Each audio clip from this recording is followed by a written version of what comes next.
नमस्कार दोस्तों। तो हमारे एक सब्सक्राइबर ने हमसे कमेंट करके पूछा है कि जब हम सिक्योरिटी डिपार्टमेंट में काम कर रहे हैं तो as a security guard, supervisor, security officer हमारा रवैया, हमारा व्यवहार दूसरे डिपार्टमेंट के प्रति कैसा होना चाहिए। जैसे कि हाउसकीपिंग ले लीजिए, बीएमएस ले लीजिए और अदर डिपार्टमेंट के प्रति कैसा होना चाहिए व्यवहार।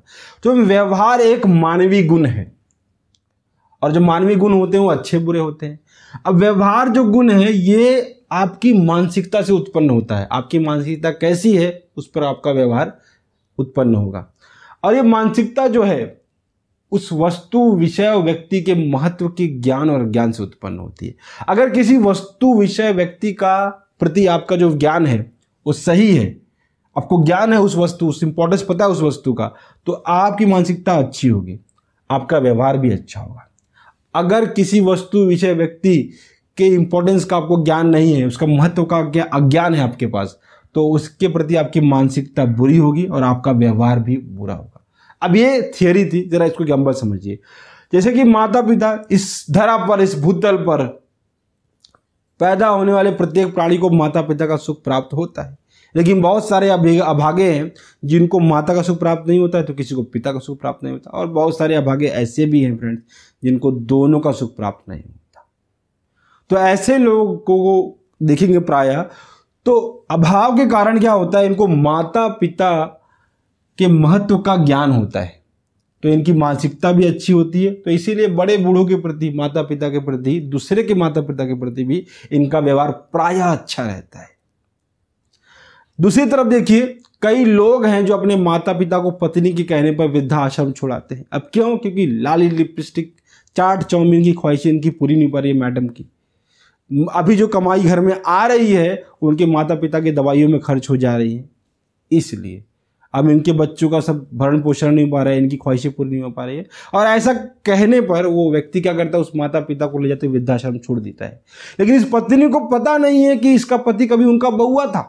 अब ये बउआ बचपन में बीमार पड़ा तो कितने मील इस पिता ने उस पुत्र को कंधे पर लेकर हॉस्पिटल का दूरी तय किया है। हॉस्पिटल में जाने के बाद डॉक्टर ने मना कर दिया इसकी स्थिति देखकर कि भाई ये तो बहुत सीरियस केस है, यहाँ पर भर्ती नहीं होता है। जैसे माता पिता ने मिन्नतें की, गिड़गिड़ाए और आखिर में तय हुआ कि भाई इतने पैसे लगेंगे तब हम उसको भर्ती करेंगे। अब भर्ती जो करने के लिए पैसे चाहिए थे, उसके लिए रिश्तेदारों के दरवाजे खटखटाए, हाथ जोड़े, विनती की, काम वहाँ नहीं बना कि रिश्तेदार काम नहीं आते हैं। कुछ लोगों ने मदद की, पैसे अभी भी पूरे नहीं पड़े। जहाँ पर काम कर रहा था वहाँ पर मालिक के पास गया, उसके जूते पॉलिश किए, उसे मिन्नतें की, गिड़गिड़ाया, पैसे मिले, भर्ती किया और बउआ को इलाज किया। अब इस पैसे के भुगतान के लिए, इसको भरने के लिए कई वर्ष वो ओवर टाइम किया। उसने अपनी जिंदगी के कितने महत्वपूर्ण पल उसने ओवर टाइम में गुजार दिया, इस कर्ज को भरने के चक्कर में बिता दिया। अब ये जो बउआ है, ऐसे पिता और माता को वो वृद्धाश्रम छोड़ा था। तो ये सब क्यों हो रहा है फ्रेंड्स? क्योंकि माता पिता के महत्व का ज्ञान नहीं होता है। अगर माता पिता के महत्व का ज्ञान इस व्यक्ति को होता तो इस व्यक्ति, इस स्त्री को तो चाटे लगाता और समझाता कि माता पिता ने उसके लिए क्या क्या किया है। एक कहानी आती है पुराण में फ्रेंड्स कि एक बार भगवान श्री गणेश और भगवान कार्तिकेय के बीच क्या हुआ, ये पृथ्वी की परिक्रमा करने का एक शर्त लग गई, कंपटीशन हो गया। तो अब कार्तिकेय महाराज का जो सवारी है वो मोर है और भगवान जो गणेश है उनका जो सवारी है वो चूहा है। अब जैसे ही कार्तिकेय महाराज मोर पर बैठे और मोर बस विद्युत की गति से चालू हो गया परिक्रमा करने के लिए, लेकिन गणेश महाराज का चूहा है वो टुप टुप टुप टुप टुप टुप 2 बूंद चल रहा है। अब उसके बाद फिर गणेश महाराज ने शास्त्र पुराणों का सहारा लिया और भगवान शंकर और भगवान माता पार्वती जो है उनके ही परिक्रमा कर ली। बाद में जब वो कार्तिकेय लौटे, यार तुम तो गणेश आए नहीं, मुझे ही पूरा पृथ्वी का चक्कर करना पड़ गया, तो इस हिसाब से मैं कंपटीशन जीत गया। तो भगवान शंकर ने कहा कि तुम नहीं जीते, गणेश जीता है। अब उसके लिए उन्होंने शास्त्रों पुराणों का सहारा लगा, उसे बताया कि माता पिता जो है वो इनमें ब्रह्मांड समाये हैं, इसमें कई पृथ्वियाँ समाई हैं।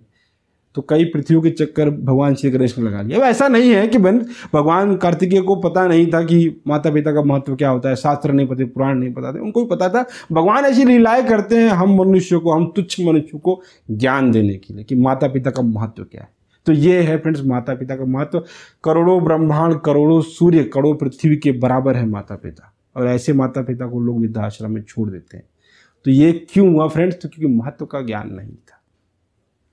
अब इसको प्रैक्टिकल लाइफ में फ्रेंड्स देख लीजिए, जैसे कि सिक्योरिटी है। अब सिक्योरिटी में कितने लोग सिक्योरिटी के इस जॉब का सम्मान करते हैं? कोई बहुत से कम लोग करते हैं फ्रेंड्स। अपनी यूनिफॉर्म के प्रति सम्मान नहीं है।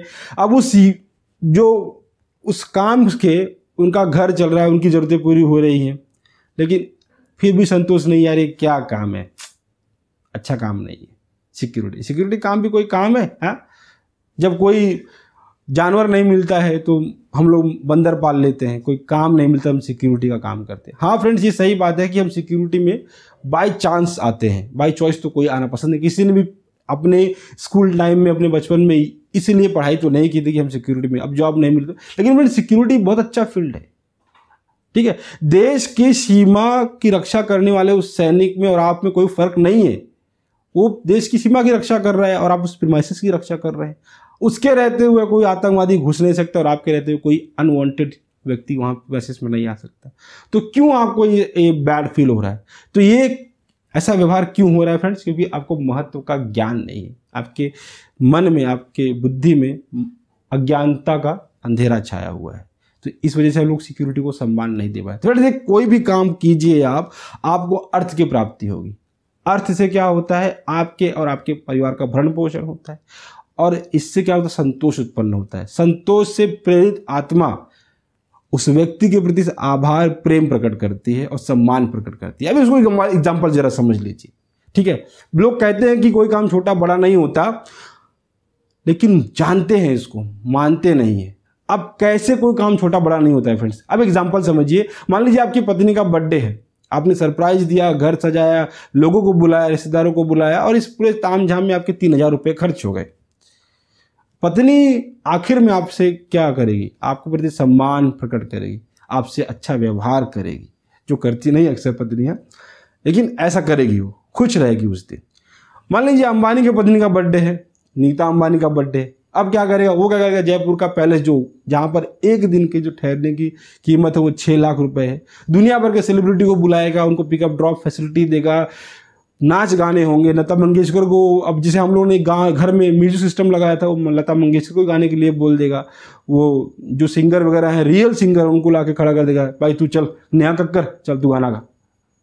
तो इस समय काफ़ी खर्चा होगा।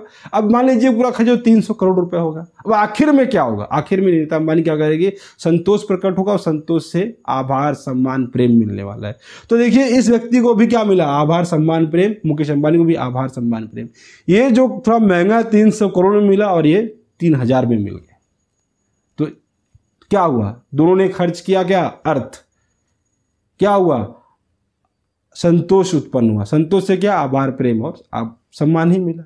तो इसीलिए कहते कोई काम जो होता है छोटा बड़ा नहीं होता है, क्योंकि रिजल्ट आपको वही मिलने वाला है, चाहे आप 300 करोड़ खर्चा करें या फिर 3000 रुपये खर्चा करें, इसीलिए कहते हैं। तो फ्रेंड्स, सिक्योरिटी गार्ड को कैसे सम्मान करना चाहिए? हाउसकीपिंग। तो आपको हाउसकीपिंग का महत्व समझना होगा। तो हाउसकीपिंग का महत्व फ्रेंड्स क्या है? आप किसी प्रीमाइसेस में जब आप काम कर रहे हैं, तो एक कल्पना कीजिए, आपके प्रीमाइसेस जो है वो प्रीमाइसेस काफी गंदा है। आप रिसेप्शन पे एंट्री किए, रिसेप्शन पूरा धूल दूसरित है, आपने पैर रखा तो प्रॉपरली आपके फुटप्रिंट वहां पे आ जा रहे हैं। एसी चल रहा है तो एसी से इतना डस्ट उड़ रहा है कि आपका सांस लेना उस प्रीमाइसेस में दूभर है। फोन को हाथ लगाया तो फोन, आपका हाथ जो है पूरा डस्ट से भर गया। वहां पर जो डस्टबिन रखी है उसमें कचरा कई दिनों से उठाया नहीं गया है और स्मेल के मारे आपकी दम घुट रहा है।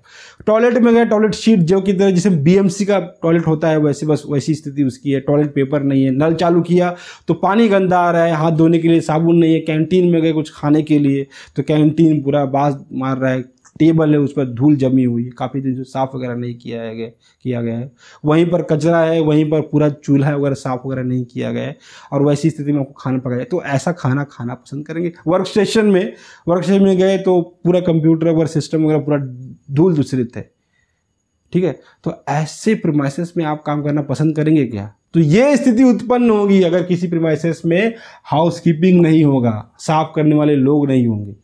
तो ये इंपॉर्टेंस है। तो उस प्रीमाइसेस को स्वच्छ, स्वस्थ, साफ सुथरा बनाने का जो काम करते हैं वो हाउसकीपिंग करते हैं, ये इंपॉर्टेंस है। तो शुरुआत, अगर कोई व्यक्ति काम ही नहीं कर सकता अगर उस प्रीमाइसेस में हाउसकीपिंग नहीं होगा, क्योंकि साफ सफाई नहीं होगी, ठीक है। हाउस कीपिंग क्यों बोलते हैं? तो हाउस का मतलब होता है घर, कीपिंग का मतलब मेंटेन करना है। तो आपके वर्क प्रीमाइसेस को वो लोग घर की तरह साफ सुथरा स्वच्छ बनाते हैं, आपको घर जैसी फीलिंग आए, आपको लगे मैं घर में हूँ, आप काम बढ़िया से करें, वो कंपनी अच्छे से ग्रो करे, उसकी बुनियाद रखता है हाउसकीपिंग। तो ये इंपॉर्टेंस है, ये महत्व है हाउसकीपिंग का। तो सोचिए कैसा व्यवहार करना चाहिए आपको। दूसरा है जैसे एमएसटी के लोग हैं, बीएमएस के लोग हैं, ये क्या करते हैं, ये प्रीमाइस, ये आपके प्रीमाइसेस में विद्युत सप्लाई और उसके बाद फिर जल सप्लाई, मतलब विद्युत आपूर्ति, जल आपूर्ति, मतलब वाटर सप्लाई और आपके इलेक्ट्रिसिटी सप्लाई देखते हैं। अब कल्पना कीजिए आप काम करने बैठे, आपका सिस्टम नहीं चालू है, सर्वर नहीं चालू है, ठीक है, टॉयलेट में पानी नहीं है, ग्लास में पानी नहीं पीने के लिए। अब ये दोनों चीज़ें मतलब जैसे जल और विद्युत के बिना, इलेक्ट्रिसिटी और पानी के बिना तो कोई काम हो ही नहीं सकता, कोई प्रीमाइसेस चल ही नहीं सकता। तो ऐसी ज़रूरतमंद काम को क्या कहते हैं, एमएसटी और बीएमएस के लोग करते हैं। तो ये इंपॉर्टेंस है इनका। आप कल्पना कीजिए आप काम ही नहीं कर सकते हैं फ्रेंड्स, तो ये इंपॉर्टेंस है। अब देखिए फ्रेंड्स, आप इंपॉर्टेंस समझ गए, आपका व्यवहार भी बदल जाएगा, क्योंकि आपने महत्व को समझ लिया है, आपकी मानसिकता अच्छी हो जाएगी, आपका व्यवहार भी अच्छा हो जाएगा। लेकिन एक बात ध्यान रखिएगा, आपकी कुछ रोल एंड रिस्पॉन्सिबिलिटी है। जैसे हाउसकीपिंग के लोग जब आते हैं तो आपको रजिस्टर एंट्री करनी होती है उनकी, वो क्या वस्तु लेके आए थे, क्या वस्तु लेके जा रहे हैं, फिस्किंग करनी होती है, रजिस्टर एंट्री करनी होती है। दिन भर जो मूवमेंट करते हैं एक फ्लोर से दूसरे फ्लोर पर, तो आपको उनको चेक करना होता है। इसमें कोई मरम्मत मत कीजिए। अगर ऐसा आप करते हैं तो आपको अपने काम के महत्व का ज्ञान नहीं है, इसको ध्यान रखिएगा। बस उनके प्रति आपका रवैया बदल दीजिए। तू ता से जब बात कर रहे तो भावना जो मलिन थी आपकी, उस भावना में सुधार लाइए। अपने काम काज में कोई ढिलाई मत दीजिए, ठीक है। काका मामा, जैसे कोई ओल्ड एज है तो काका मामा से बात कीजिए, जैसे कि आप प्राय करते हैं। जैसे डॉक्टर जब हॉस्पिटल में होता है, जब लोग कोई पेशेंट ठीक हो जाता है तो लोग डॉक्टर को थैंक यू बोलते हैं। एक्चुअल में वो जो मामा मावशी हैं, हमारे महाराष्ट्र में बोलते हैं मामा मावशी, उनको आभार देना चाहिए। उस प्रीमाइसेस को, हॉस्पिटल को स्वच्छ करने के पीछे जो लोग काम कर रहे हैं वो मामा और मावशी है। पेशेंट का गंदगी कौन, डॉक्टर साहब करता है? नहीं, मामा और मौसी साफ करते हैं, तो उनको थैंक यू बोलना चाहिए। तो ये है इंपॉर्टेंस हाउसकीपिंग और एमएसटी का। तो आप इंपॉर्टेंस समझ गए। बस एक ध्यान दीजिएगा, आप कोई मरम्मत नहीं करें अपने काम में, उसमें आप स्ट्रिक्ट रहें, लेकिन बहुल व्यवहार में आप अच्छे रहें, अपने काम का भी सम्मान कीजिए। आई होप आपको ये वीडियो पसंद आएगा। वीडियो पसंद आए तो लाइक करें, चैनल पर नए हैं सब्सक्राइब करें, बेल आइकन को जरूर हिट करें। मिलते हैं नेक्स्ट वीडियो में, तब तक के लिए जय हिंद।